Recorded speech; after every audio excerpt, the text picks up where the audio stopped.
মাংসত মছলা নহ'লে খাই ভাল নালাগে নিশ্চয় এই বিজ্ঞাপনটো আমি সকলোৱে শুনিছোঁ কিন্তু এতিয়া মাছ মাংসত মছলা দিয়াৰ আগত আমি হাজাৰবাৰ ভাবিবৰ হ'ল কাৰণ কিয় জানেনে এভাৰেষ্ট আৰু MDH মছলাত পোৱা গৈছে বিষাক্ত কীটনাশক দ্ৰব্য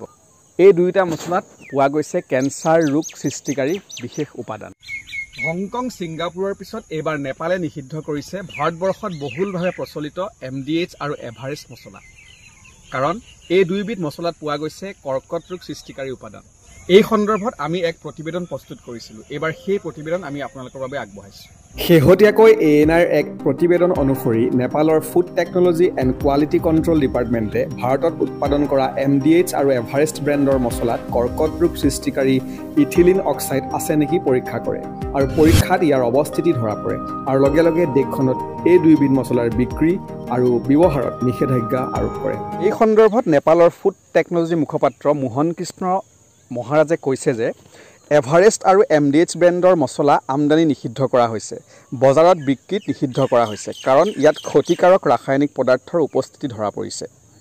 পিছে শেহতীয়া তথ্যসমূহে কি কৈছে এবাৰ সেই প্ৰতিবেদন আমি আপোনালোকৰ বাবে আগবঢ়াইছোঁ তথ্য অনুসৰি এই দুইবিধ ব্ৰেণ্ডৰ মছলাৰ ওপৰত আৰু অধিক পৰীক্ষা নিৰীক্ষা চলি আছে আৰু চূড়ান্ত প্ৰতিবেদন নহা পৰ্যন্ত এই নিষেধাজ্ঞা অব্যাহত থাকিব দুয়োটা মছলাৰ ব্ৰেণ্ডেই ভাৰতবৰ্ষত দশক ধৰি ব্যৱহাৰ কৰি অহা হৈছে এই মছলাসমূহ মধ্যপ্ৰাচ্যকে ধৰি বিশ্বৰ বিভিন্ন প্ৰান্তলৈ ৰপ্তানি কৰা হয় শেহতীয়াকৈ নিউজিলেণ্ড আমেৰিকা আৰু অষ্ট্ৰেলিয়াতো ইয়াৰ পৰীক্ষা নিৰীক্ষা চলি আছে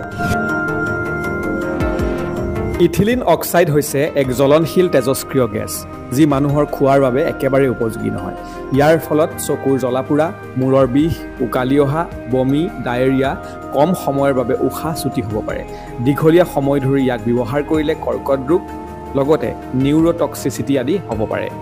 এতিয়া নিশ্চয় আপোনালোকে গম পালে ইথিলিন অক্সাইড আমাৰ শৰীৰৰ বাবে কিমান বিপদজনক ইয়াক সাধাৰণতে কিদৰে ব্যৱহাৰ কৰা হয় সেয়াও আপোনালোকে নিশ্চয় প্ৰতিবেদনত দেখিলে আৰু এই ইথিলিন অক্সাইডকেই মছলা নিৰ্মাণকাৰী সংস্থাসমূহে ব্যৱহাৰ কৰিছে যি মানৱ শৰীৰৰ বাবে অত্যন্ত ক্ষতিকাৰক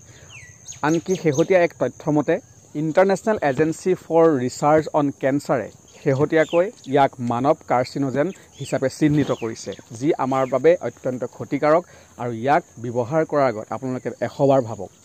পিছে এই ক্ষেত্ৰত ভাৰতৰ খাদ্য সুৰক্ষা আৰু মানক প্ৰাধিকৰণে কি কৰি আছে তেওঁলোকে MDH আৰু এভাৰেষ্ট মছলাৰ সামগ্ৰী মানদণ্ডৰ অনুসন্ধানৰ ইতিমধ্যে নিৰ্দেশ দিছে লগতে হংকং আৰু ছিংগাপুৰৰ খাদ্য সুৰক্ষা নিয়ন্ত্ৰকৰ পৰাও প্ৰতিবেদন বিচাৰিছে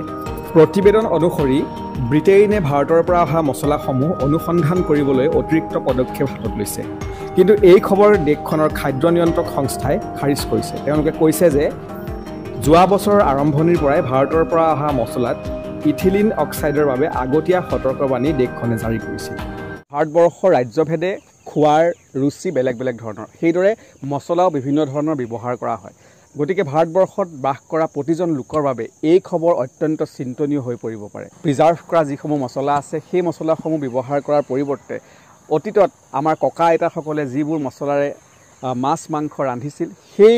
দিনলৈ আমি যেন আকৌ উভতি যাব লাগিব কাৰণ আমাৰ নিজৰ স্বাস্থ্যৰ কথা আছে আৰু স্বাস্থ্য থাকিলেহে আমি আন কৰ্মটো সফল হ'ব পাৰিম গতিকে আজি বিষয় ইমানেই পৰৱৰ্তী ভিডিঅ'ত পুনৰ লগ পাম